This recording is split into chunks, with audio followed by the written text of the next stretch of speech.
Ouais, ok, nickel. Bonjour à tous. Merci d'être venus si nombreux à cette table ronde autour des tablettes et de la pédagogie des images. Donc moi je m'appelle Léa Lacroix, je suis chargée de projet autour du numérique pour le réseau des bibliothèques de Rennes. Et ce midi, je suis très bien entourée par 4 intervenants que je vais vous présenter tout de suite. Il y a Pierre-Alexandre Vigor, qui est animateur de la Mashup Table. Alors qu'est-ce que c'est? Il va nous l'expliquer juste après. Anne-Solène Chevalier, qui est chargée de projet numérique au Cube à Issy-les-Moulineaux, qui nous expliquera aussi de quoi il s'agit. Laure Deschamps, qui est créatrice du site La Souris Grise, qui est une sélection d'applications tablettes à destination des enfants et qui fait également du conseil et de la formation pour comprendre et appréhender les usages numériques des enfants. Et enfin, Laurence Bi, qui est journaliste, qui écrit sur de nombreux sites très 3.0 et qui est également auteur de livres autour des rapports des enfants aux réseaux sociaux. Donc dans un premier temps, je vais vous laisser chacun présenter un petit peu en quelques minutes qui vous êtes, ce que vous faites. On peut peut-être commencer par Laurence, du coup. Bonjour, donc moi je m'appelle Laurence Bi, donc je suis journaliste et je suis également mère de famille, de jeunes enfants. Et voilà, il y a 4 ans, j'avais commandé un iPad pour le travail. Et il se trouve que le facteur a livré le colis un mercredi. Les enfants étaient là. On a découvert ensemble ce gros paquet. Les enfants ont découvert ça. Je me souviens de mon fils qui devait avoir 5 ans à l'époque, qui a découvert l'iPad, qui m'a dit « Ah, maman, un gros iPhone !» Et depuis, l'attrait des enfants pour la tablette ne s'est pas démenti. J'ai donc créé à l'époque un premier site qui s'appelle Parents 3.0, où j'observe donc depuis 4 ans maintenant les usages numériques en famille. Et puis après, en observant les usages numériques en famille, je me suis aperçue qu'il y avait une catégorie un petit peu à part, qui avait vraiment des pratiques très spécifiques, celle des ados. J'ai donc créé un site qui s'appelle Ado 3.0. Et puis plus récemment, pour compléter le cercle de la famille, j'ai créé Senior 3.0, puisque le numérique crée aussi des liens intergénérationnels. Donc voilà, moi je suis à la croisée des chemins, je suis une observatrice du numérique en famille. Et voilà, j'essaye de voir un petit peu comment les enfants s'emparent justement de la tablette, comment les accompagner, ce qu'ils font avec la tablette, avec le tactile, et puis quelles sont les possibilités offertes par le numérique. Bonjour, moi je m'appelle Laure Deschamps, je suis journaliste. Et il y a 4 ans, j'ai commandé un iPad en 2010. J'ai des enfants. Donc, comme Laurence, je me suis intéressée, ça va être une blague, une métaphore filée.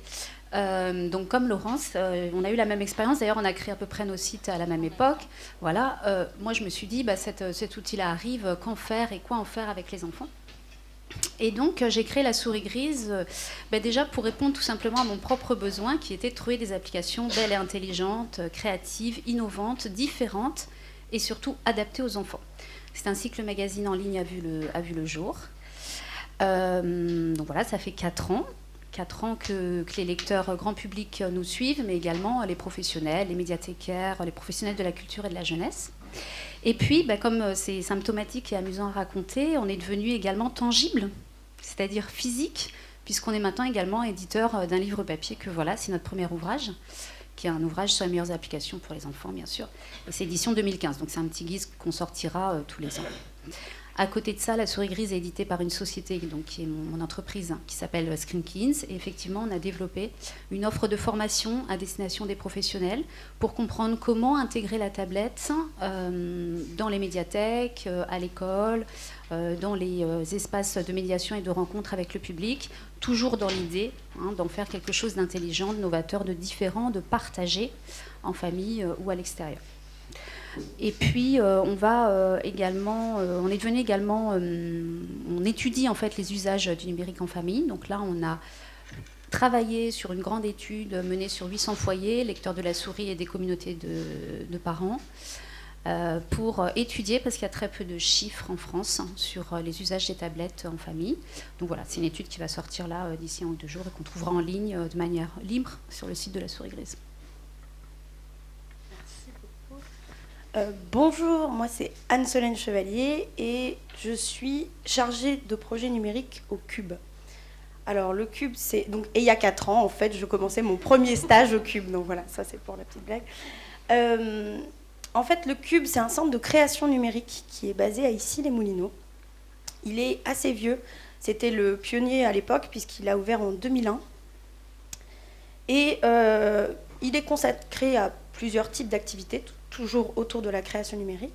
On a des activités artistiques plutôt de type expo, spectacle, conférences, etc., etc., auprès du grand public. Mais on a des activités aussi beaucoup plus créatives, beaucoup plus participatives, et qui prennent cette fois-ci du coup la forme d'ateliers, de workshops, de formations, de rencontres. Et c'est donc pour tout public, puisqu'on va avoir des ateliers qui vont être pour les enfants, pour les ados, les adultes. Moi, je suis en charge spécifiquement du public ado et du public adulte. Mais le but est le même, de toute façon, puisque c'est de créer et apprendre dans ces ateliers. Donc, on va avoir tendance à privilégier tout ce qui sera les questions de pratique et d'usage, l'expérimentation, le détournement dans ces ateliers-là, toujours à des fins, du coup, créatives. Et on a aussi, à côté de ça, une dynamique de projet, puisqu'on a des projets qu'on fait à l'intérieur du Cube, mais aussi en dehors, on intervient aussi chez les scolaires. Et du coup, moi, c'est dans ce cadre-là que j'ai eu l'occasion de monter 2 petits courts-métrages. Et j'ai fait du coup une petite vidéo, donc on va peut-être pouvoir la voir. Voilà, avec les enfants et les ados. Alors, je ne sais pas si on va entendre le son avec. On peut mettre le son, du coup, avec Je vois. C'est pas très très important, mais ça donne du rythme. Enfin, oui.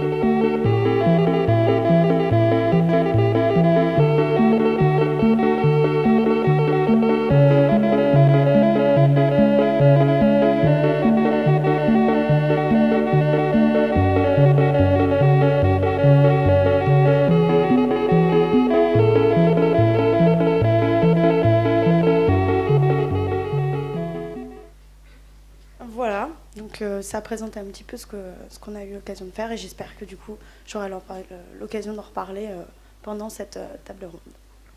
Merci. Bonjour, je m'appelle Pierre-Alexandre Vigor. J'ai 2 enfants, j'ai pas d'iPad et il y a 4 ans je faisais quelque chose qui n'avait rien à voir. Donc je suis ici sur le festival Travelling pour faire des animations auprès du jeune public avec un outil qui s'appelle la Mashup Table. C'est un outil qui a été créé il y a 2-3 ans par un ami à moi qui s'appelle Romuald Beugnon, qui est cinéaste et qui a fait de l'éducation à l'image depuis des années, qui s'était rendu compte qu'on pouvait à peu près tout faire maintenant dans les ateliers d'éducation à l'image. On peut filmer avec des téléphones portables, diffuser la planète entière. Mais la seule chose qu'on ne pouvait pas faire en atelier, c'était le montage. Et donc il a créé un outil où on oublie la technologie et qui se met au service de l'usage que l'on veut en faire, à savoir l'apprentissage des images, du montage, le recul, et surtout avec comme objectif de travailler en atelier. Et donc, je crois que derrière va apparaître une petite vidéo. La table a été coproduite par 4 pôles d'éducation à l'image, qui sont Cyclic, la CAP, la MJC Centre et l'Alhambra à Marseille, soutenue également par le Forum des images. Et la table, ce n'est pas une table tactile, ça c'est assez important, c'est une table tangible, dans le sens où on utilise des cartes physiques que l'on va mettre sur une table, qui vont donner des extraits vidéo. Ces extraits vidéo vont se transformer ensuite en petites vignettes que l'on va manipuler physiquement sur la table et qui vont avoir une répercussion sur l'écran. Et on va monter comme ça des films, en rajoutant de la musique, en rajoutant des doublages, en rajoutant des bruitages, et avec un rendu vidéo immédiat. Donc ce qui permet de travailler avec les cartes très facilement en groupe. Hier encore, j'avais 35 enfants de 4e à la péniche spectacle et une seule table et un seul animateur. Donc la table, elle a été créée pour l'éducation à l'image Et moi, plus spécifiquement, qui ai un background plus, j'étais professeur, médiathécaire, etc., essayer d'y apporter du contenu pédagogique. Et c'est pour ça qu'on a commencé à toucher maintenant l'éducation nationale avec le réseau Canopé, qu'on va aussi vers la muséographie, parce qu'on s'est rendu compte qu'une fois que l'on mettait la technologie de côté, c'était les usages qui prévalaient, et qu'à chaque fois qu'on leur montrait cet outil dans différents domaines d'applications possibles, les gens avaient des idées d'usage, et la table permettait de s'adapter à ces usages, plutôt que de proposer un outil avec un usage limité, mais très technologique, et dans lequel les gens, les formateurs, les animateurs, les professeurs ne se retrouvaient pas. Je pense que j'ai fait le tour. Merci beaucoup. Alors justement, puisqu'on est dans le cadre du Festival Travelling, on va commencer par parler d'images, et notamment des possibilités qui s'offrent de création, de production autour de l'audiovisuel avec les enfants et en utilisant les tablettes. Alors peut-être que Anne-Solène, tu peux revenir justement sur ces 2 ateliers que tu as eu l'occasion d'animer, Move Emotion et Monstre Animé. C'est ça. Du coup, ces 2 ateliers-là, c'était des ateliers dits vacances. Donc en fait, le concept, c'est sur 4 jours d'affilée. On a les enfants entre 1h30 et 2h par jour, et on monte du bout au bout un film. Ici, la technique du coup qui était utilisée, c'était le stop motion. Et du coup, ces 2 ateliers-là se sont déroulés sur 2 types, entre guillemets, du coup, parce qu'on avait en fait un groupe d'enfants qui était entre 6 et 11 ans, et un groupe d'enfants qui était entre 12 et 16 ans. Donc ce sont les ados qui se sont occupés de faire le movie motion, et ce sont les enfants qui sont occupés de faire le monstre de l'océan que vous avez vu, le petit monstre vert. Ces ateliers-là, du coup, ça représente beaucoup de travail en amont pour pouvoir les réfléchir, pour pouvoir y penser, pour pouvoir faire en sorte de monter en entier un film, parce que c'est vraiment ça de ce dont il s'agit. Et en plus, du coup, ça rentre aussi dans ce dont je parlais tout à l'heure, la logique de projet, puisqu'ici, du coup, l'enfant, il est à la conception, il est à la gestion de son projet, il est aussi dans la production. C'est vraiment un kit, entre guillemets, qui va être complet. Oui. Ça marche. Laure, vous aussi, vous avez animé des ateliers autour de l'image. Oui, voilà. En fait, moi, j'interviens souvent, l'équipe de la Souris Grise, on intervient souvent dans des salons, par exemple, pour des rencontres avec des enfants, etc. Et pour faire des ateliers numériques en famille. Et au niveau du stop motion, nous, on fait ce qu'on appelle l'atelier vide-poche. C'est-à-dire, on prend un groupe d'enfants, 5-6 enfants à peu près, on les fait venir avec nous, et on leur demande simplement de sortir ce qu'ils ont dans leur poche. Et puis là, on monte une petite équipe de cinéma. Alors, c'est peut-être beaucoup plus artisanal, parce que ça se fait sur un temps très court, de 3/4 d'heure. On monte une petite équipe avec un réalisateur, avec un caméraman, avec un auteur. Chacun sort donc son crayon, etc. Voilà, ça c'est le premier personnage, celui-là c'est le second. Et puis on crée en 3/4 d'heure de temps un petit film en stop motion. Moi j'aime bien ONF Stop Motion, qui est une application de l'Office national du Canada, qui est plutôt une belle appli, qui est uniquement Apple. Par contre, je le précise tout de suite. Voilà, mais c'est... Et donc, tu disais que c'était assez long à organiser. Moi, j'ai le sentiment que la tablette accélère les choses, quoi. C'est-à-dire qu'on peut très rapidement, avec des outils très simples d'utilisation, faire une petite expérience, on va dire, cinématographique. Oui, non, tout à fait. Je suis d'accord avec toi, dans le sens où je disais que ça prenait du temps, parce qu'en amont, il faut organiser l'atelier. Mais bien sûr, les tablettes, et en l'occurrence aussi les applications qu'on va utiliser, permettent évidemment de gagner du temps sur la plupart des choses. C'est vrai que ça se découpait en plusieurs étapes, du coup, cet atelier-là. On avait toute une partie scénario qui a été travaillée vraiment en collaboration avec les enfants. Ils étaient vraiment à l'initiative de tout. Pour pouvoir travailler ce scénario-là, on s'est basé sur le schéma actentiel et le schéma narratif assez basique, pour pouvoir avoir vraiment quelque chose d'assez simple, de linéaire à suivre. Et ensuite, c'était à eux de complètement personnaliser le contenu. Ensuite, on avait une partie de pré-production, entre guillemets, à choisir quels outils on allait utiliser, quelles applications on allait utiliser. Alors, les applications, on fait déjà une présélection, nous, avant. Et il se trouve qu'on utilise aussi, c'est ce que je disais souvent, la Souris Grise, pour pouvoir aussi se mettre un petit peu au courant. Mais on fait une présélection par rapport aux besoins qu'on va avoir et par rapport à l'utilité qu'on veut en faire. Et ensuite, les enfants le font aussi sur place pour voir comment ça se passe, parce que des fois, le déroulé peut un petit peu changer. Ensuite, on a vraiment le fait de filmer, de faire le film.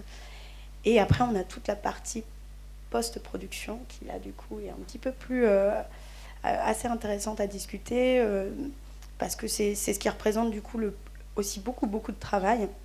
Et donc, c'est vrai que nous, on a trouvé... C'est pour ça que je disais, ça prend un petit peu de temps à réfléchir avant, parce que, du coup, j'ai trouvé une petite astuce, parce qu'en fait, il se trouve qu'en 4 heures, pour faire des stop motion à peu près de 2 minutes, le montage n'est généralement pas pris dedans. Et c'est vrai qu'il y a la question, moi, dans mes ateliers, qui est que j'ai 10 têtes pensantes dans mon atelier, j'ai 10 tablettes, comment est-ce qu'on fait pour arriver à la fin à un seul film? Comment est-ce qu'on arrive à faire ça? Et pour arriver à faire ça, du coup, ce que je leur demande de faire avant, c'est un storyboard, aussi simplement que ça. Parce qu'en fait, moi, du coup, je ne fais qu'exécuter tout ce qui aura été pensé en amont. Le scénario, du coup, est découpé en scènes. Il est construit, il est pensé, les plans sont parlés, sont discutés. Alors, il y a toute une pédagogie avant. C'est aussi pour ça que la séance du début est très importante, parce qu'il faut penser à tout ça. Mais une fois, en fait, qu'on a le storyboard et qu'on a l'ordre dans lequel ça va se passer, du coup, c'est beaucoup plus simple. Donc, en effet, la tablette, elle va nous servir aussi à aller beaucoup plus vite sur certaines parties qui pouvaient prendre du temps, mais qui, du coup, méritaient d'être automatisées. Le storyboard, il est sur la tablette? Alors, justement, ça pourrait. Il se trouve que ça pourrait. C'est vrai que sur le dernier atelier que j'ai fait, je ne les ai pas fait sur tablette. Parce que pour moi, il n'y a pas de confrontation entre analogique et numérique. Pour moi, ça va ensemble. En plus, ça leur permet aussi de garder une trace aussi papier à la fin de leur première séance, des dessins, de ce genre de choses. Mais ça pourrait être sur tablette. Mais en l'occurrence, ici, du coup, c'était des petits groupes qui réfléchissaient ensemble à leur storyboard, et ils avaient fait ça sur des petites feuilles. Voilà. Moi, je vais rebondir parce que moi j'ai une question. Tout est dans le ça pourrait être sur tablette. Oui. Est-ce que la vraie question est parce que c'est techniquement possible que ce soit sur tablette, est-ce que c'est pédagogiquement intéressant que ce soit sur tablette? On le voit bien, nous, dans des ateliers Mashup où, effectivement, avec ces fameuses cartes, on peut tout à fait faire les petits groupes, ils les étalent par terre ou sur une table. Font instinctivement des storyboards, ils bougent les images les unes à côté des autres. Ah bah non, celle-ci elle irait mieux ici. On les guide aussi pour ça. Et l'objet physique est primordial dans cette pédagogie-là, et que si on choisissait ce qu'on n'a pas fait, une dématérialisation, je ne pense pas qu'on aurait le même effet, et notamment en atelier. Là, avec quelques cartes, on a 5, 6, 7 gamins autour qui sont en train de travailler tous ensemble sur la même chose, le même objet physique et tangible, alors qu'avec la tablette, ils seraient, je pense, un petit peu plus isolés. Donc ma question est-ce que c'est vraiment utile là, de passer ça sur tablette? C'est à tester, dans le sens où moi je reste quand même assez ouverte pour l'expérimentation en général. Nous, c'est notre point d'ordre, le point d'ordre du Cube, c'est de tester les innovations, d'expérimenter, de faire des essais, de faire des risques positifs. Parce qu'en fait, dans ces ateliers-là, il n'y a pas de question d'échec, il n'y a pas de question de réussite, c'est de savoir qu'est-ce qui va marcher en fonction du projet. Et du coup, on peut se permettre de tester. Ici, c'est vrai que j'en ai géré que 2 des ateliers étaient comme ça. Sur les 2, ça a été papier. Je pense qu'en effet, il y a quand même cette question du tangible qui est assez intéressant, en tout cas pour commencer au début. Moi, j'aime bien travailler avec des sources qui sont à la fois tangibles et à la fois aussi numériques. Mais je pense que c'est à tester. Mais ceci dit, l'avantage ici, c'est qu'ils pouvaient travailler tous les 2 sur la même plateforme, et qui était un petit peu plus grande aussi simplement, parce que du coup, on travaille avec des tablettes tactiles qui sont grandes comme ça. Et c'est vrai que l'avantage, c'est que là, on avait un format A4 qui était simplement un petit peu plus grand aussi, pour pouvoir tout étaler et tout avoir de vue en première vue sur la table. Voilà. Je réagis parce qu'en fait, il y a 2 choses qui me marquent dans ce que vous avez dit. Toi, tu as utilisé le mot isolé. Et toi, tu as dit j'ai 10 enfants, j'ai 10 tablettes. Alors là, moi, je ne veux pas du tout être d'accord, et c'est le message que je fais passer aux professionnels, mais je le fais également moi-même quand je suis avec des enfants, c'est surtout pas une tablette par enfant. Donc c'est surtout une tablette avec un groupe d'enfants, 4, 5, et on monte un atelier ensemble. Pour moi, la tablette, c'est le vecteur absolu du partage, en fait.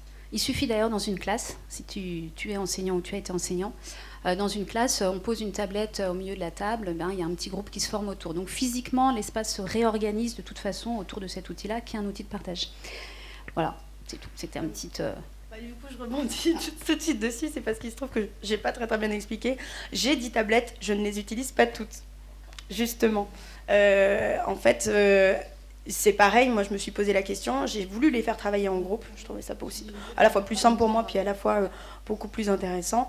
Et voilà, je les utilise aussi ensemble, autour de la tablette, parce que je trouve ça en effet aussi assez enrichissant. Et voilà, enfin, c'était juste pour... Merci. Alors moi je trouve ça intéressant parce que j'anime des ateliers aussi tous les week-ends avec mes enfants. Et en fait les ateliers dont vous parlez, moi j'ai un petit peu l'impression de les vivre en version sauvage entre guillemets, c'est-à-dire beaucoup moins... C'est les enfants donc, qui s'emparent de la tablette, il y a souvent des copains des enfants à la maison. Et juste récemment, ma fille qui a 10 ans est revenue de chez une copine en me disant « Ah, regarde maman, j'ai fait une vidéo sur YouTube. » Bon, bien, d'accord. Donc je lui dis comment t'as fait, qu'est-ce que t'as fait, montre-moi ta vidéo. Voilà, un petit peu, c'était la première fois que ça arrivait. Et en fait, voilà, elle était avec une de ses copines, elles se sont filmées en train de jouer du piano avec des pieds. Voilà, elles ont intitulé la vidéo La fille qui jouait du piano avec ses pieds. Enfin voilà, elles se sont en fait amusées avec la tablette, elles se sont filmées. C'était effectivement, j'ai eu l'impression d'avoir un petit peu un atelier sauvage comme ça. Et en fait, mais c'est pas la première fois. Souvent, quand ils ont des copains de leur âge à la maison, qu'est-ce qu'ils font? Et quand j'ai vu la vidéo donc, du cube tout à l'heure, ça m'a un petit peu évoqué ça. Ils filment leur Lego, ils filment leur Playmobil. Enfin, ils organisent un petit peu comme nous. On pouvait y avoir on créait des histoires, on pouvait raconter des histoires, se raconter des histoires entre nous. Mais sauf qu'aujourd'hui, maintenant, quand ils sont entre eux, qui jouent au Playmobil, qui jouent au Lego, ils sortent la tablette parce qu'il y en a forcément un dans le lot qui a une tablette. Et premier réflexe, c'est on va imaginer tel truc, on va le filmer. Et alors maintenant, ils sont à un stade où il le publie aussi. Alors, il se trouve qu'elle a très facilement, avec sa tablette, ma fille, publié sur YouTube parce qu'elle avait un compte Gmail de son email, enfin voilà, qui était paramétré par mes soins, etc. Et elle a juste eu à faire sur sa tablette partager, sans vraiment se rendre compte effectivement de ce qu'elle faisait, que ça allait sur YouTube, etc. Donc j'ai reparamétré le tout, on en a reparlé ensemble, mais bon, sa vidéo était amusante, donc j'ai laissé en ligne, voilà. Mais on en a reparlé, et ça a été l'occasion justement de parler avec elle, de ce qu'on pouvait faire, pas faire, de ce qu'on pouvait publier. Je crois que la notion de publication, elle est importante, et c'est aussi, je pense, la finalité, quand on est dans la création, de savoir qu'est-ce qu'on en fait. Voilà. Tout à fait.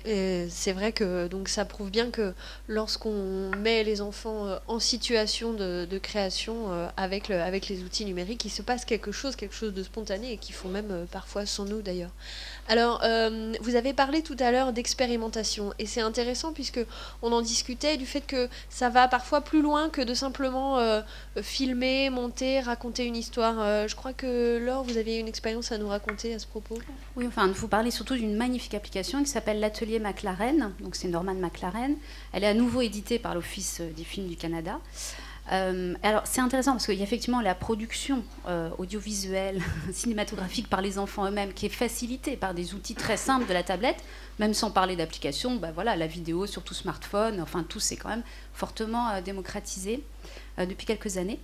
Donc il y a la production, il y a la publication, mais on peut aussi, au travers de certaines applications, finalement devenir et expérimenter la technique de certains réalisateurs. Et c'est le cas de cette application, l'Atelier McLaren, qui permet en fait de se mettre dans la peau de McLaren et de tester ses techniques.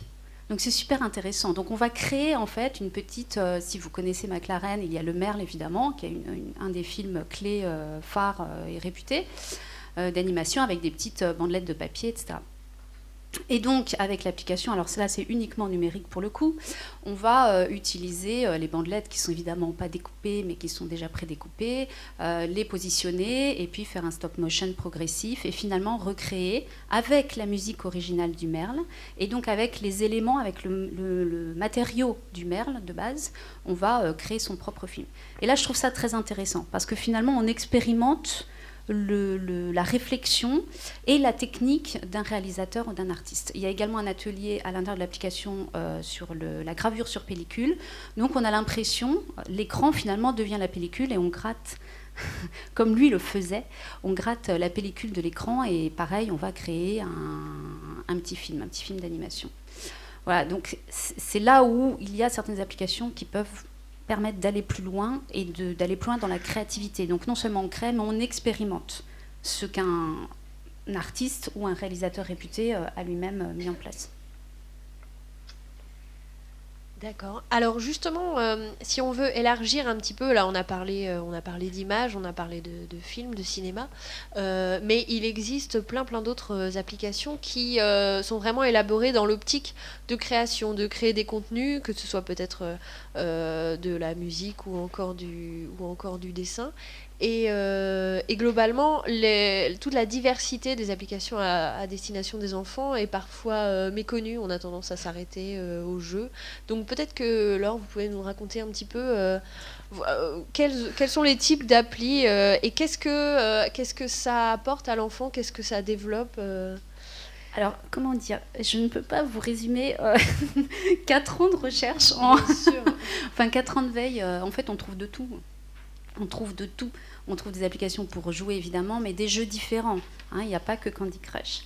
Même si Candy Crush plaît aux parents et même aux enfants, il n'y a pas que Angry Birds. Il y a évidemment des très beaux jeux, des jeux graphiques superbes. Peut-être certains connaissent déjà Monument Valley, qui est quand même le monument, d'ailleurs. Un monument, c'est-à-dire une très belle application qui s'inspire des chairs avec de la géométrie impossible, des tableaux très beaux, qui est sortie l'année dernière, qui est connue maintenant dans le monde entier. Donc il y a des applications de jeux différents, c'est des jeux intergénérationnels qui vont plaire aux tout petits et qui vont plaire à tout âge en fait, à toute la famille. Il y a des applications de jeux à partager, moi que j'aime beaucoup, c'est-à-dire évidemment la tablette, comme je disais, c'est pas un outil personnel, donc autant l'utiliser pour communiquer, partager ensemble. Ça, je pense que Laurence aura beaucoup de choses à dire là-dessus. Voilà. Et puis il y a évidemment toutes les applications de lecture, d'apprentissage, d'éveil, d'éducation, d'accompagnement scolaire, de documentaire, d'apprentissage des langues. Enfin, c'est très très large en fait. Toutes les thématiques se sont glissées dans cette tablette. Et ce qui est intéressant, dans l'étude là qu'on va sortir de manière détaillée là dans quelques jours, par exemple, moi-même il y a un chiffre qui m'a un petit peu étonnée. C'est que le jeu, quand on a demandé aux familles qu'est-ce que vos enfants font avec la tablette, donc évidemment le jeu arrive en premier, ce qui est logique. C'est d'autant plus logique que les parents, d'un côté, sont très paradoxaux. Ils disent d'un côté, je veux une tablette dans ma famille pour que mes enfants apprennent, mais d'un autre côté, ils achètent du jeu pour leurs enfants. Donc voilà, c'est le paradoxe familial permanent. Donc le jeu arrive en tête des réponses, mais en deuxième réponse arrive l'éveil, l'éducation, l'accompagnement scolaire. Donc il y a vraiment une forte attente des familles et puis également une envie des enfants d'utiliser aussi cette tablette pour lire, pour apprendre, etc. Tu veux rebondir ? Oui, je crois qu'effectivement, au niveau des familles, la tablette commence à jouer un rôle de plus en plus important. Et les enfants, pour les enfants, la tablette, c'est un petit peu le monde augmenté. C'est-à-dire qu'à partir du moment où ils commencent à avoir une tablette, ils s'en servent pour tout, pour rien. Si nous, parents, ou si les personnes qui sont avec eux ne les encadrent pas, et ce qui les intéresse effectivement beaucoup, les enfants, c'est l'image. Et ils aiment beaucoup, en particulier, regarder des vidéos sur YouTube et également donc, réaliser des vidéos par eux-mêmes. Donc le côté image est particulièrement important. Et en famille, je crois que c'est important de partager du moment avec eux, des moments numériques, des moments avec la tablette. Et la tablette s'y prête particulièrement par le côté tactile, par le côté facile d'accès. Je crois que le fait de choisir ensemble des applis intéressantes pour tout ce qui est création, pour tout ce qui est image, je crois que c'est un rôle important, très important des familles pour que justement les enfants n'aient pas une utilisation débridée, parce que ça peut très vite virer. On prend la tablette et puis on tapote, et puis on fait pas grand-chose en fait. Et le côté créatif me paraît essentiel justement dans cette utilisation. Et le choix des applis, le choix l'encadrement aussi sur ce que peuvent aller voir les enfants sur YouTube, parce que YouTube c'est un peu une deuxième vie, hein, même pour les plus jeunes. Hein. C'est souvent d'ailleurs le fait des parents qui, quand ils sont plus jeunes, leur disent bah, tiens, tu vas aller regarder Oui sur YouTube. Il y a des habitudes qui se créent dès la petite enfance, en fait. Et YouTube, c'est vraiment un réflexe et une deuxième vie. Après, ils vont regarder les YouTubeurs. Alors, Norman, je vous parle pas. Enfin, voilà, ils ont tous leurs héros. Ça les inspire beaucoup. Voilà, j'ai vu, en cherchant l'autre jour, en faisant une étude un petit peu sur tout ce qui était les YouTubeurs et l'impact que ça pouvait avoir sur les enfants, je suis tombée sur une vidéo très rigolote d'une petite fille qui devait avoir dans les 7-8 ans et qui avait imité à la perfection les youtubeuses beauté qui ont des rituels, qui ont des... Voilà, donc il y a vraiment une espèce de mimétisme, il y a vraiment une imprégnation de la culture numérique par le biais des tablettes. Et c'est vrai qu'on en revient à la notion aussi de publication. Voilà, à partir du moment où les enfants ont entre les mains une tablette, il faut vraiment les accompagner, savoir ce qu'ils en font, et puis vraiment être au plus près et partager du bon temps avec eux pour leur montrer voilà, tout l'aspect créatif de la tablette. Allez-y. Non, mais du coup, ce que j'entends depuis tout à l'heure me conforte dans mon idée que la tablette, c'est juste un outil, que le tactile, c'est juste une technologie, et qu'on en revient juste à toujours la même question, c'est l'usage. Et donc, le fait d'utiliser YouTube, c'est juste, pareil, c'est juste un site. C'est donc vouloir se filmer plutôt que d'écrire, par exemple, son petit récit. Je me rappelle quand j'étais petit, j'avais une petite machine pour faire une édition d'un petit journal tout seul. Et là, peut-être que si j'étais né dans ces années 2000, j'aurais fait une vidéo YouTube de mon village Lego plutôt que de faire une petite histoire. Et donc cette grammaire visuelle qu'ils vont se créer de manière totalement inconsciente, là est le rôle du parent, de l'éducateur, de l'animateur, déjà pour qu'il soit formé lui-même à se rendre compte qu'il y a une grammaire visuelle, il y a un monde numérique qui est très vaste et dans lequel les codes ne sont pas du tout innés, contrairement... Je ne sais plus qui voulait parler des natives. Il n'y a rien d'inné, tout s'apprend. Et que donc, du coup, notre rôle, il ne sera pas tant sur le tactile ou la tablette en elle-même, mais sur l'usage de manière plus générale. Et du coup, la tablette ou ce qu'il y aura après, la technologie d'après, peut-être la réalité augmentée en permanence au travers de lunettes spéciales. Et le tablette, on oubliera, on sera en train de faire des gestes sur Windows 10, là, la dernière démo, c'est ça, on est en train de faire des choses en 3D et totalement virtuel, il n'y a même plus de tactile. Donc se focaliser sur le tactile, pour moi, c'est juste se focaliser sur la technologie, alors que l'usage est plus intéressant. Je vais rebondir tout à l'heure. Non, moi je voulais simplement rebondir tout à l'heure sur le fait, en effet, c'est un usage, mais voir ce qu'on peut en tirer aussi, ce que moi j'en retire en atelier en tout cas par rapport aux enfants, comment est-ce qu'ils s'en sortent, et finalement quand on les accompagne bien, et quand il y a vraiment une démarche en tout cas chez nous de création et de vouloir aller un petit peu plus loin dans leur projet, on s'aperçoit que l'enfant il devient acteur, donc déjà il n'a pas le même rapport avec son objet. Il a donc aussi la propre volonté il s'approprie aussi un petit peu mieux en fait les contenus et les usages en devenant acteur. C'est un petit peu dans la même logique de l'empowerment un petit peu, c'est-à-dire que du coup on donne le pouvoir à l'enfant de créer, de décider, de sortir de lui, de se surpasser un petit peu, justement pour apprendre quoi. Il va apprendre aussi à apprendre. Et ce qui était très intéressant aussi, c'est que du coup tu parlais du fait qu'elle avait que ta fille avait fait une vidéo, l'avait postée elle-même. C'est ça aussi qui est intéressant de voir, c'est l'autonomie que l'enfant va développer en fait avec ce genre d'outils. Il va rencontrer ses propres problèmes, il va chercher des solutions, et c'est vrai qu'après la personne normalement en tout cas, ce qui est important et ce qui est intéressant, c'est d'avoir aussi quelqu'un qui va être là pour l'accompagner et qui va aussi pouvoir le diriger sur les bonnes sources quoi. Voilà. Je crois que l'accompagnement des plus jeunes est essentiel. Je veux dire, ils ont, enfin, on parlait des natives tout à l'heure. Enfin, native, ça veut juste dire qu'ils grandissent dans un environnement qui est fait de tactile, d'écran, de tablettes, etc. Mais je crois que si nous étions nés à une époque où il y avait eu ça, on s'en serait emparé de la même manière. Là, on parle souvent des enfants mutants. Je pense que les enfants n'ont rien de mutant. Ils ne font que vivre dans un environnement qui est numérique. Et voilà, j'allais le dire, c'est les parents les mutants finalement. C'est nous qui devons composer avec un environnement qui ne nous est pas du tout familier, qui n'existait pas. Voilà, l'iPad, ça a 4 ans, quand on réfléchit bien, 4 ans à l'échelle de l'humanité, c'est rien. YouTube a fêté ses 10 ans, là, je crois, en février.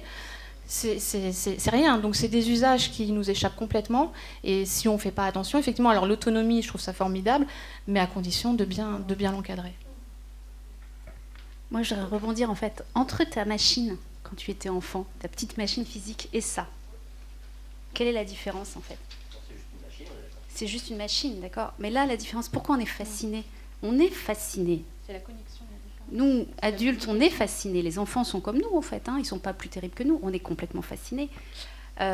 Si je vous enlevais vos portables là, ce serait difficile. Hein. Vous tiendriez peut-être 1 heure ou 2, mais après, ce serait très difficile.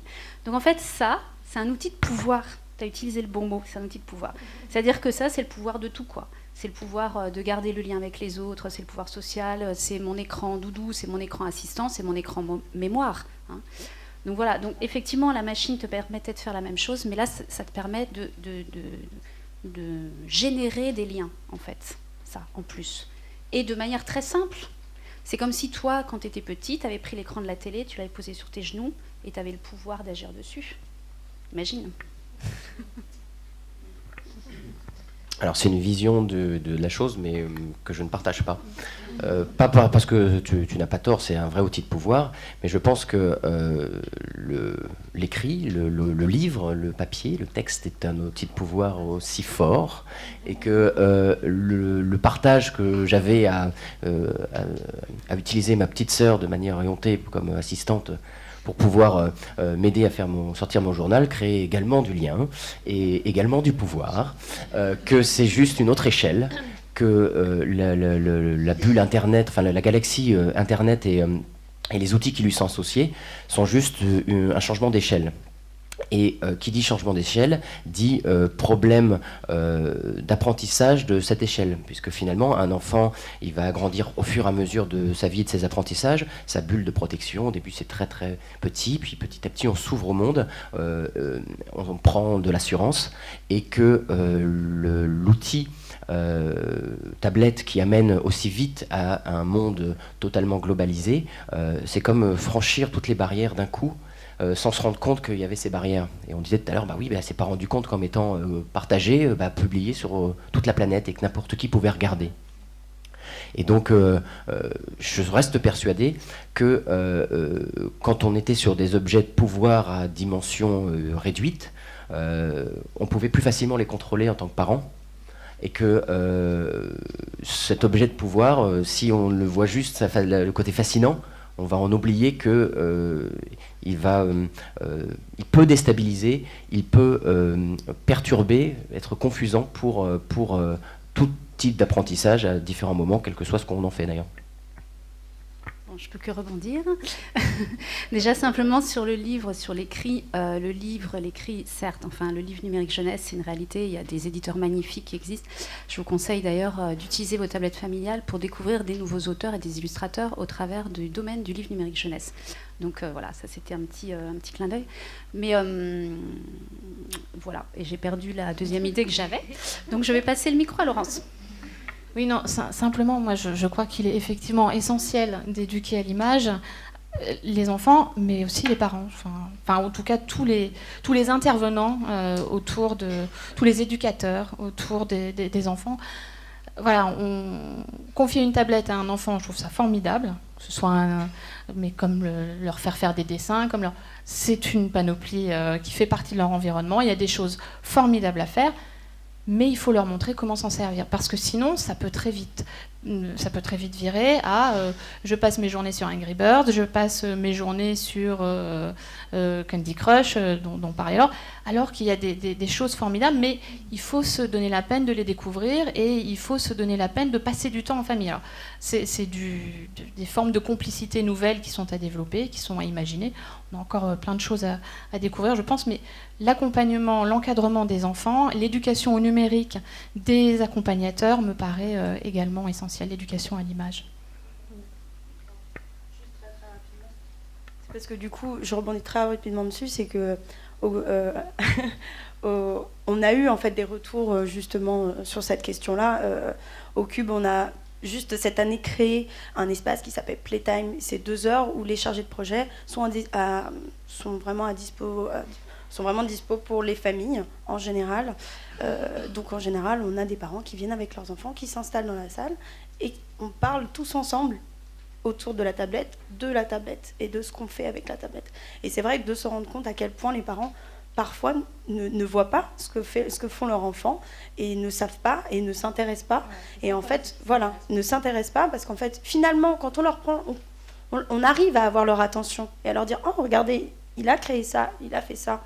Le parent va tout de suite dire « Waouh, comment avec quels outils ?» Et en fait, va devenir intéressé. Donc c'est vraiment réussir à attraper ce petit instant, c'est juste cette petite chose qui fera que le lien va se créer. Mais c'est vrai que il y a encore des choses à faire. Ouais, moi, ça me fait penser à une anecdote sur un salon, qui était un salon familial, au très grand public. J'avais un stand souris grise, et donc les familles arrivaient, donc les fratries arrivaient. Et moi, je posais systématiquement la question aux parents, alors, quelles applications vous utilisez en famille, à quoi jouent vos enfants, etc. Et dans, je sais pas, peut-être 60-70% des cas, quand il y avait une fratrie, donc des grands frères, des grandes sœurs, je voyais les parents qui se retournaient et qui demandaient en fait à l'ado de la famille t'as pris quoi pour ta sœur? Tu fais quoi avec ton frère? Alors c'est très bien que les ados aient ce rôle d'accompagnement des plus jeunes, mais les parents n'avaient aucune notion de ce qui se passait sur les écrans de la famille quand même. Voilà. Oui, juste une petite chose, mon idée est revenue. C'était, voilà, je vais jusqu'au bout. Non, c'était quand on était enfant, nous on avait la télé, on fait partie de la génération télé, et là je pense que les parents étaient déjà totalement perdus en fait par rapport à la télé. Donc on retrouve un peu, moi je trouve qu'on retrouve la même chose, c'est-à-dire une perte de repère des parents. Donc avec la télé, ils ne savaient pas trop comment faire, donc maintenant ça s'est un peu installé. Je pense que les parents d'aujourd'hui sont plus avertis, j'espère, par rapport au programme télé. Par contre, c'est vrai qu'ils ne sont pas du tout avertis par rapport aux tablettes, à l'utilisation des tablettes, mais c'est une génération de l'entre-deux, comme tu disais très bien. C'est-à-dire qu'enfant, ils n'avaient pas en fait de tablettes à la maison, tout simplement. Ils n'avaient pas cette multiplicité d'écrans, donc ils ne savent pas gérer. J'espère que nos enfants sauront beaucoup mieux gérer puisqu'ils sont nés avec. Plus tard. Il y a toute une nouvelle génération de parents qui arrive, qui est plus jeune que nous, que Laure et moi, qui a plus grandi avec le numérique, mais qui a un rapport différent, peut-être plus dans le laisser-aller avec les tablettes, en sachant, en se disant que bon, eux n'ont jamais eu de soucis. Donc c'est encore un rapport différent en se servant de la tablette comme en délivrant la tablette comme si finalement c'était une continuation, une continuité naturelle, une prothèse naturelle finalement de l'enfant. Non, c'est une tablette, c'est aussi l'ouverture sur Internet, ce qu'on oublie parfois. Internet, moi je trouve ça formidable, je passe ma vie sur Internet, ma profession dépend entièrement d'Internet, enfin on est tous pareils. Mais voilà, un enfant, on ne peut pas le laisser aller comme ça sur Internet par le biais d'une tablette. Donc confier une tablette à un enfant, c'est vraiment, il faut bien avoir en tête qu'il faut, je le redis encore une fois, mais il y a vraiment tout un accompagnement à faire. Donc effectivement, on a dit, vous avez répondu d'avance à la question que je voulais vous poser sur est-ce qu'il faut éduquer non seulement les parents, mais également les enseignants, les encadrants, toutes les personnes qui vont être amenées à être en contact avec les enfants, pourquoi pas également les animateurs, les bibliothécaires, etc. Mais c'est pas forcément évident puisque c'est des personnes qui ne sont pas nécessairement sensibilisées à tous ces outils-là et qui peuvent se trouver un petit peu démunies. Alors, comment est-ce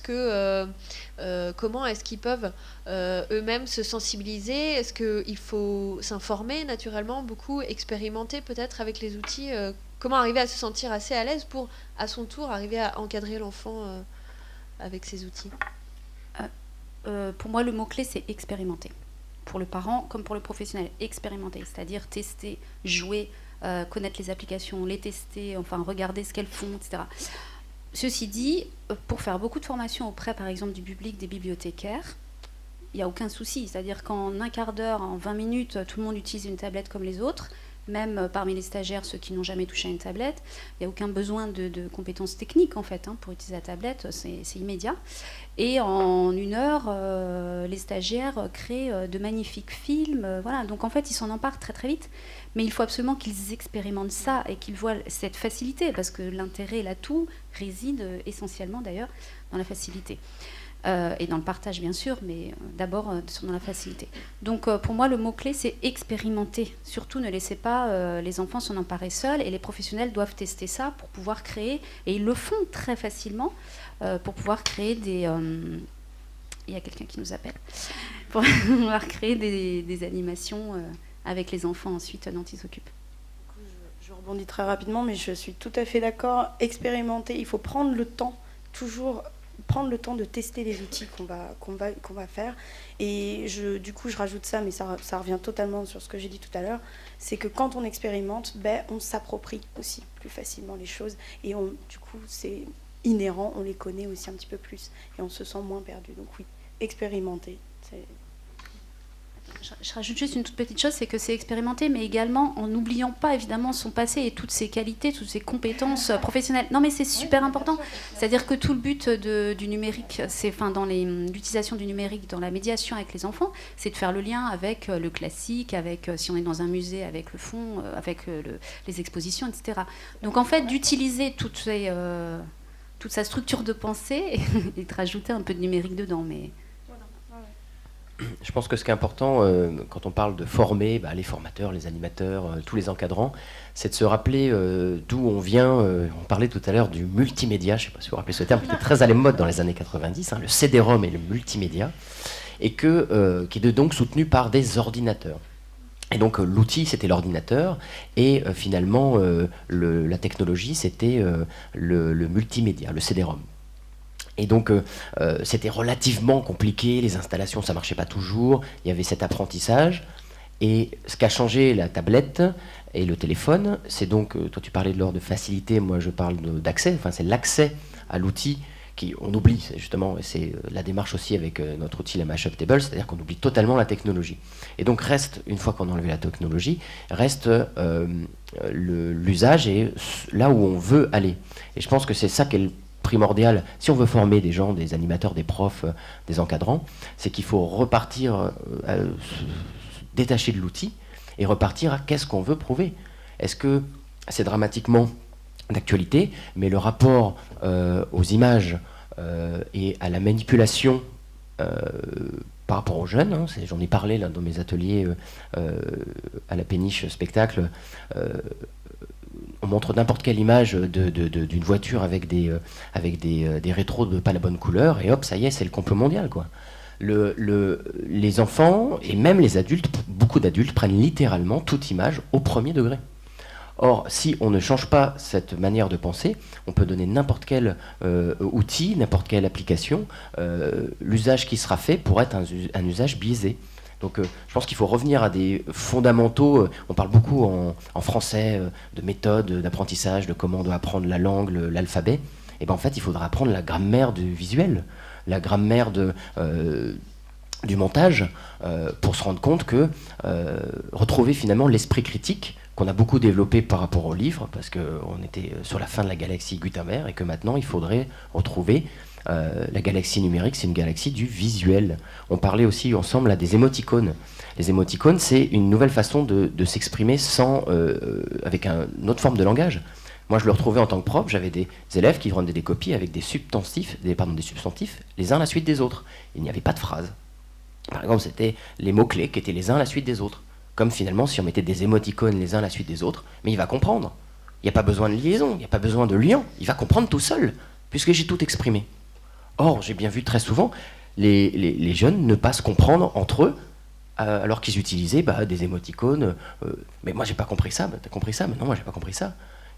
Il n'y a pas d'unification, de langage universel que tout le monde utiliserait et comprendrait sur Internet par rapport aux images, et je pense qu'il est à étudier et à comprendre et donc à enseigner. Je pense que ça va parler à Laurence Bie qui a écrit un livre qui s'appelle Petit répertoire des émotions numériques, dont le sujet des émoticônes y est certainement abordé. Et alors effectivement, les émoticônes, les emojis, alors ce qui est très frappant, je trouve, hein, c'est que non seulement les enfants adorent, vraiment, ils adorent se servir mais les adultes aussi. N'est-ce pas, Laure? Il nous arrive de communiquer par émoticône avec Laure, mais c'est propre à toutes les générations. Et c'est vrai que les emojis, c'est en train de prendre, enfin les émoticônes, c'est en train de prendre une proportion qui est assez intéressante. Et on peut construire des phrases maintenant, simplement à base, faire comprendre une histoire. Il y en a sur Twitter, très souvent, il y a des jeux comme ça qui sont lancés où il faut faire comprendre une histoire juste à base d'émoticônes. Si ça vous intéresse, il y a un livre qui s'appelle L'histoire sans mots, qui est fait par un graphiste chinois dont je ne me souviens pas du tout du nom. Et justement, cette histoire-là, elle n'a pas du tout de mots, elle n'a que des émoticônes. C'est vraiment un livre qui fait 50-60 pages. Et c'est intéressant. C'est un détournement, il faut aussi le voir comme ça. Mais c'est intéressant de voir justement comment est-ce qu'on s'approprie ces nouveaux types de langage et de communication. Justement, ce qui est intéressant, c'est que non seulement ça touche toutes les générations, c'est-à-dire aussi bien les adultes que les enfants, mais ça touche, je crois qu'il y a un scientifique qui récemment a profité de... Voilà, là c'est une série d'émoticônes, mais je crois qu'il y a récemment un scientifique qui a expliqué une théorie scientifique en utilisant les émoticônes. Donc voilà, ça touche aussi plusieurs... Alors j'ai plus son nom, j'ai plus la référence... Mais voilà, ça touche plein de sphères. Donc je crois qu'effectivement, avec la notion des émoticônes, on touche au propre de la culture numérique. Et c'est vraiment quelque chose, je pense, à explorer. Pour en revenir du coup à la question que je posais sur comment, pour les adultes, s'approprier un petit peu ces nouveaux usages, est-ce que, Laurence, vous avez des conseils pour devenir justement ce parent, cet éducateur 3.0 ? Alors, des conseils, il y en a plein sur Parents 3.0, et puis c'est vraiment surtout au fur et à mesure, au cas par cas, mais je crois que le premier conseil, c'est d'être présent quand on est un adulte avec des enfants qui vont sur Internet, parce que les enfants, de toute façon... Et alors, ce qui se trouve aussi, c'est que souvent, donc l'école demande de faire des recherches sur Internet. Moi, ça devait être au CE2. Voilà, ma fille aînée est rentrée un jour en me disant, voilà, il faut que je fasse une recherche sur Internet de tel ça devait être sur Matisse ou je sais plus. Et je dis, ok, on t'a montré comment faire, on t'a expliqué ce que c'était. Bah non, je vais aller sur Google. Bon. Voilà, c'est un petit peu... les enfants sont souvent lâchés comme ça sur Google, comme si Google, voilà, comme dans la chanson de Norman, maintenant j'ai Google. Alors, je la connais par cœur parce qu'elle tourne en boucle à la maison. Voilà, maintenant j'ai Google. Voilà, comme si Google était la solution ultime. Donc les enfants se précipitent souvent sur Google Images. Ça peut des fois donner des choses... voilà, il faut bien paramétrer sur Safe Search, hein, notamment, pour éviter les mauvaises surprises. Voilà, mais je crois que le secret, je ne sais pas s'il y en a, mais c'est d'être présent, d'accompagner, et puis d'essayer de se rendre au moins aussi indispensable que Google, justement. Parce que à chaque fois que je dis, je ne sais pas, mes enfants me disent, t'as qu'à regarder sur Google. Prends ton iPhone, t'as qu'à regarder sur Google. Non, Google n'est pas nécessairement la première des solutions. Ou alors, si on va sur Google, on va regarder ensemble, on va expliquer qu'est-ce que c'est qu'un mot-clé, qu'est-ce que c'est qu'un navigateur, qu'est-ce que c'est qu'un moteur de recherche. Parce que quand on leur demande c'est quoi un navigateur, c'est Google. Non, un navigateur, c'est pas Google. Enfin voilà, c'est une espèce de purée de pois, voilà, ils ont tout qui se mélange. Internet, Google, YouTube, tout ça, ça fait une espèce de salade dans laquelle ils piochent selon leurs besoins. Mais nous, parents, on doit être à même au minimum d'être là et de répondre à leurs questions et de ne pas les lâcher sur Google en leur disant vas-y, va chercher tes images pour ton exposé sur tel ou tel peintre. Voilà, il faut être à même aussi de décrypter les images. Ça, c'est, je crois, effectivement le b.a.-ba. Moi, j'ai une fille, comme plein de ses copines de son âge, qui adore les photos de chats. Voilà, l'autre jour, elle me dit regarde maman, t'as vu le petit chat, il est né comme ça, c'est trop fort, c'est trop fort. Évidemment, c'était un montage Photoshop. Il faut être capable de leur expliquer que non, c'est pas parce qu'on voit quelque chose sur Internet que c'est vrai. Voilà, il faut pouvoir démonter Et on en arrive après effectivement à pouvoir démonter ce dont tu parlais tout à l'heure. Une anecdote marrante aussi, j'ai fait quelques cours de TD pour des premières années de licence sur histoire et informatique. Et on aurait essayé de leur apprendre les bases de la base. Et beaucoup croyaient que Google, c'était la porte d'entrée d'Internet, en fait. C'est pas un moteur de recherche, c'est Internet. Ça serait le thésaurus de l'encyclopédie universalis, en fait. Et or, Google, c'est un robot. Ce sont des robots qui cherchent à votre place. Et que dès qu'on commence à vouloir obtenir des choses de qualité, on n'aura pas forcément ça dans les résultats Google, parce que Google, il a un algorithme dans lequel l'argent va rentrer en jeu. Et donc, une grosse partie de l'Internet intéressant, et là j'ai vu plein de choses très intéressantes dans ton livre, c'est que c'est caché, c'est comme un iceberg. Vous avez les premiers résultats Google, la plupart du temps les gens ne cliquent, c'est prouvé sur les 3 premiers résultats, eh bien, tous les sites qui sont dans ton livre, si je tape site pour enfants ou moins de 3 ans, je tombe pas là-dessus.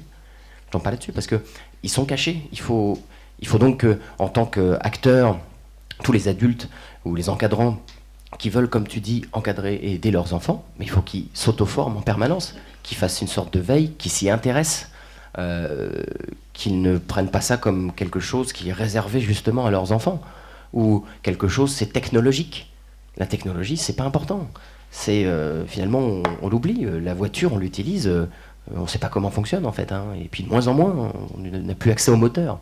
Donc c'est exactement pareil. Avec la tablette, on ne peut même plus l'ouvrir comme son ordinateur avant. On n'y a plus accès. Ce qui est important, c'est les usages après. Il faut continuer à se former, à s'y intéresser, sinon on sera dépassé en permanence parce que ça va trop vite. Alors, tout à fait d'accord. Je voulais simplement rajouter moi aussi ma petite anecdote sur le sujet, c'est que à l'occasion d'un projet qui s'appelle le projet Connectons nos écoles que le CUP organise chaque année, ce projet-là, ça consiste en fait à lier 5 écoles du territoire de la communauté d'Aglo GPSO autour d'un projet. Et l'année dernière, du coup, on est intervenu en classe pour pouvoir commencer le projet, et on a demandé aux enfants de faire des recherches. Mais évidemment, on les a accompagnés en leur expliquant, parce que les premiers retours qu'on a eus des enfants, c'était quoi ? C'était qu'ils n'arrivaient même pas, ils ne savaient pas qu'est-ce que c'était qu'un moteur de recherche, et ils ne savaient pas la différence avec un site internet. Ils ne savaient pas qu'est-ce que c'était qu'une source et le moteur de recherche à côté. Donc déjà, ça demandait vraiment une véritable pédagogie à côté, et en effet de former, d'accompagner, on revient toujours sur les mêmes mots, mais c'est très important, d'accompagner les enseignants, les élèves. Ce qui était marrant aussi, j'en profite du coup, parce que toujours dans le même projet, ce qui a été marrant, c'est qu'on avait une professeure du coup de primaire, qui elle était pas vraiment technologie. Bon, elle avait participé à ce truc-là parce qu'elle était curieuse de savoir ce que ça allait donner, mais vraiment, c'était pas son truc, elle savait pas du tout se servir de tablette. Et ce qui est très marrant, c'est qu'à la fin de l'année, quand on a terminé le projet, elle est revenue vers nous et elle nous a dit, en fait, moi, c'est les élèves qui m'ont appris à m'en servir. Alors, évidemment, elle leur a donné toute la pédagogie qui était à côté, comment est-ce qu'on fait pour rechercher, quels outils on va utiliser, puis on avait aussi à côté le CUB travaillé là-dessus et on les avait accompagnés. Mais ce qui était très marrant, c'est que sur l'usage en lui-même, c'est aussi les élèves qui l'ont aidé à travailler. Donc voilà, c'était juste pour... Merci beaucoup Anne-Solène, merci à tous. Alors il nous reste un petit quart d'heure, donc éventuellement ce qu'on va faire, c'est qu'on va passer maintenant à vos questions, à vous. Si vous en avez, n'hésitez surtout pas à vous manifester et puis on vous fera passer le micro. Oui, moi je pense que je parle. Non mais on enregistre en fait, c'est pour ça. Totalement naïve, mais moi je ne sais pas chercher autrement qu'en allant sur Google. Donc je veux bien accompagner mes enfants, mais il y a d'autres façons de chercher donc. Alors Google, c'est un, il y a pas. Ce qui me paraît important de dire, c'est qu'il n'y a pas que Google. Même si Google, je crois en France, c'est 98% des recherches. Mais pour ça, effectivement, on peut moi, chercher Google, je trouve que c'est un outil très pratique. Voilà, après, on peut parler des problèmes d'algorithmes, etc. Je suis pas du tout je maîtrise pas nécessairement tout ça. Mais ce qui est important, c'est de pas laisser les enfants tout seuls, au moins, devant Google. S'ils ont une recherche à faire, c'est au moins d'être avec eux. C'est la première des choses. Pour leur expliquer au moins que c'est tel ou tel site, ça correspond peut-être pas nécessairement à ce qu'ils recherchent, que pour rechercher dans Google Images, essayer de paramétrer de manière à éviter les contenus qui peuvent être choquants, il y en a. Voilà, c'est des choses assez basiques, mais au moins être là. Quand on n'a pas soi-même, effectivement, quand on ne maîtrise pas soi-même, le minimum, c'est juste d'accompagner et pourquoi pas d'apprendre ensemble. Moi, je trouve ça très intéressant. Moi, mes enfants, j'apprends des choses de leur pratique en les observant. Ils découvrent certains outils entre eux, ils reviennent à la maison, même leurs copains leur parlent de choses. Enfin, voilà, c'est dans l'échange, c'est en étant là, je pense, déjà. Pour reprendre ce que disait Pierre-Alexandre, et ne pas faire de Google une exclusivité, on peut taper métamoteur qui permet de savoir la spécificité de chacun des moteurs de recherche. Et on découvre qu'ils sont très spécialisés pour la littérature, pour les sciences et les techniques. Et donc là, ça devient beaucoup plus pointu. Donc il n'est pas très compliqué d'aller sur Google, chercher métamoteur, et puis à partir de métamoteur, eh bien, on trouve, je dirais, une foule de moteurs qui évoluent avec le temps. Moi, j'apprenais ça à mes élèves il y a 10 ans déjà, et j'espère qu'ils ont gardé en mémoire l'idée que Google n'avait pas l'exclusivité. Pour donner une alternative à Google, vous pouvez utiliser DuckDuckGo, qui en fait a DuckDuckGo. Alors Duck, c'est comme canard, hein, voilà, DuckDuckGo, qui en fait est un moteur de recherche qui recherche sur Google. Mais oui, non, vous allez comprendre pourquoi. Et qui va faire une recherche sans les traceurs de Google. Donc, qui va éviter le côté un peu Big Brother qu'a Google, qui va vous lister et ensuite vous mettre des publicités dans votre Gmail en rapport à ce que vous avez recherché, et qui de plus enlève le côté commercial. Donc, on va zapper les liens commerciaux. Donc DuckDuckGo, par exemple, ça peut être une bonne idée. Mais par exemple, c'est surtout que suivant le domaine où vous voulez faire une recherche, vous avez toujours des sites références. Moi, comme je dis, j'ai fait donné des cours d'histoire. Eh bien, vous allez, il y a des signés sur des sites type la bibliothèque de Beaubourg qui sont très intéressants. Vous avez à chaque fois des éléments, des gens qui font sur des sites des veilles pour trouver des choses. Bah, là, on regarde, il y a des sites qui font des veilles à votre place, et il faut juste les repérer pour ensuite naviguer plus intelligemment. Et comme vous feriez dans une bibliothèque finalement, ou dans une librairie, vous allez voir votre libraire parce qu'il va vous renseigner. Vous vous dites pas, bon bah je veux ça. Voilà. C'est ce que j'allais dire, on l'a dit tout à l'heure, ne pas oublier quel est votre propre background en fait, avec quoi vous avez avant réussi à chercher. Puisqu'avant, il n'y avait quand même pas aussi tous ces outils-là, donc vous arriviez à chercher autrement. Et il ne faut pas oublier justement qu'on va avoir aussi des sources qui seront plus officielles par rapport à d'autres. Ne pas oublier de vérifier à chaque fois ces sources aussi, c'est très très important. Mais bon, ça me paraît évident, mais bon, c'est vrai que c'est important qu'il faut de le rappeler. Juste pour faire un petit mot rapide, juste pour faire le lien avec les applications et les tablettes. Donc quand vous cherchez une application, vous allez aller sur le magasin, sur votre tablette. Si vous avez une tablette Apple, vous allez aller sur l'Apple Store. Si vous avez une tablette Android, c'est-à-dire le système d'exploitation de Google, vous allez aller sur le Google Play. Bon, c'est pour faire le lien parce que Apple n'est pas libraire, et Google non plus n'est pas libraire, ni magasin de jouets, ni quoi que ce soit d'ailleurs, en réalité.